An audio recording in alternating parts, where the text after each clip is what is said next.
Hello guys, അപ്പം നമ്മൾ രാവിലെ തന്നെ ചാച്ചൻ ഓരോ സ്നാക്സ് ആൻഡ് ഓളായിട്ട് വന്നിട്ടുണ്ടായിരുന്നു. ആ സമയത്ത് ഞാൻ ഇത്തിരി തോക്ക് വാങ്ങിച്ചിട്ട് അത് വെച്ചിട്ട് കളിച്ച് കഴിഞ്ഞിട്ട് ചോറ് അമ്മ അരി തരുന്ന സമയത്തായിരുന്നു ഞാൻ ഓരോ കുസൃതിയൊക്കെ ചെയ്യുന്നത്. ആ സമയത്താണ് നമ്മുടെ ഫ്ലിപ്കാർട്ടിൽ നിന്ന് ഒരു സാധനം വന്നത്. ആ സമയത്ത് ഞാനൊരു അമ്പ് പോലത്തെ എന്തോ ഗണ്ണുണ്ടാക്കി. അത് കഴിഞ്ഞിട്ടോ ഞാനത് വെച്ചിട്ട് കഴിഞ്ഞിട്ടോ ഫുള്ള് കളി ഇന്നത്തെ ആ സമയത്ത്. സോറി. അപ്പോൾ ഞാൻ എപ്പോഴും പറയും, നിങ്ങൾ വിചാരിക്കണ്ട ഞാൻ എപ്പോഴും എന്തായാലും ആ സമയത്ത് പറയും. ഞാൻ ട്രൈ ചെയ്യണ്ട പറയാണ്ടിരിക്കുക. സോറി. അപ്പോൾ നമ്മളുടെ ശങ്കമി ചേച്ചാച്ചനും എന്തോ എഴുത്തലും ഒക്കെയാണ് കേട്ടോ.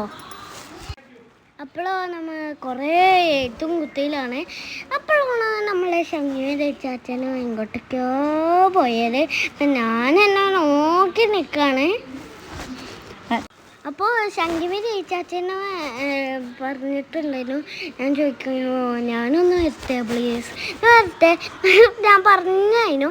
ശങ്കമി ചേച്ചാച്ചൻ പറഞ്ഞു നല്ല വെയിലുള്ള ദിവസമാണ് ഇന്ന്, അതുകൊണ്ട് കൂട്ടണില്ല എന്ന് പറഞ്ഞിട്ടുണ്ടായിരുന്നു. അപ്പോൾ ഞാൻ ഓരോ വർത്താനം പറച്ചിലായിക്കായിരുന്നു.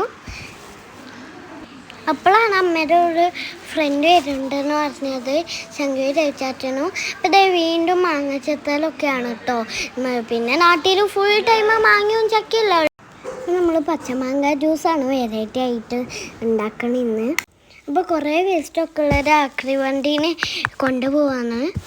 അപ്പോൾ രാത്രിയായപ്പോൾ ഞാനൊന്ന് പുറത്തേക്ക് ഇറങ്ങിയിട്ട് ക്യാമറ ഇട്ടിട്ട് കണ്ണമാമൻ കാണുമെന്ന് വിചാരിച്ചിട്ട് ഓരോ പൊട്ട ഡാൻസൊക്കെ കളിക്കുന്നുണ്ടായിരുന്നു. ഇതിൻ്റെ കോമാളി ഡാൻസ്. ഇപ്പം നാട്ടിലല്ലേ കുറച്ച് പത്താറൊക്കെ ഇത്തിരി വാക്കൊക്കെ വായിച്ച് പഠിക്കാമെന്ന് വിചാരിച്ചു. ഞാൻ മൈലാഞ്ചിയൊക്കെ ഇട്ടിട്ട് കിടക്കാമെന്ന് വിചാരിച്ചു. അപ്പോൾ ഇത്രയും നേരം ഞാൻ ഒറ്റയ്ക്ക് മൈലാഞ്ചി ഇടാന്ന് പറഞ്ഞിട്ട് ഞാൻ എൻ്റെ മൈലാഞ്ചി ഇട്ട് കഴിഞ്ഞാൽ ശങ്കമേൻ്റെ ഒക്കെ നോക്കിയിട്ട് ഇപ്പം എത്രയല്ലോ നമ്മളെ വീഡിയോ. ബൈ.